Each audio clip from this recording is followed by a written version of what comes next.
fell into a ring of fire. Right in the heart of Music City, you will now find a permanent home for all things Johnny Cash. He would be very pleased with what they're doing in his name here. Johnny's brother says it's hard not to get emotional, especially when he sees pictures from so long ago. Every time I walk through here, I see something different, and it does choke me up a little bit, especially pictures of Mom and Daddy that I'd never seen before. This is a very serious collection.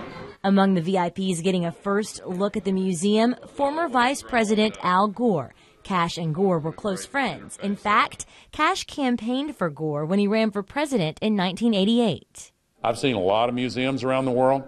This is first class, and you will see, you can mark my words, this will become one of the major tourist attractions for Nashville. Johnny Cash is the man, and who's not fascinated with him? Bill Miller was one of Cash's best friends. He and his wife funded the museum and provided much of the memorabilia. Authenticity was key in putting this project together.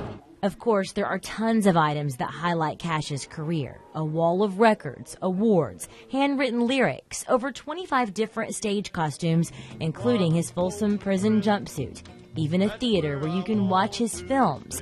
But you also get a glimpse into Johnny's personal life, starting with his humble beginnings picking cotton, his first toys, report cards, and yearbooks, onto his days in the Air Force and life at home with his beloved wife, June. But probably the most unique item is a salvaged stone wall from Johnny and June's lake house that burned to the ground several years back. The artifacts themselves tell the story. Whether you walk in knowing a little or a lot about Johnny Cash, I walk the line. you will leave with a new perspective of the man in black.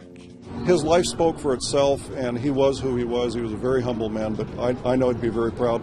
That's my biggest regret, is that we can't go across the street and walk through it together.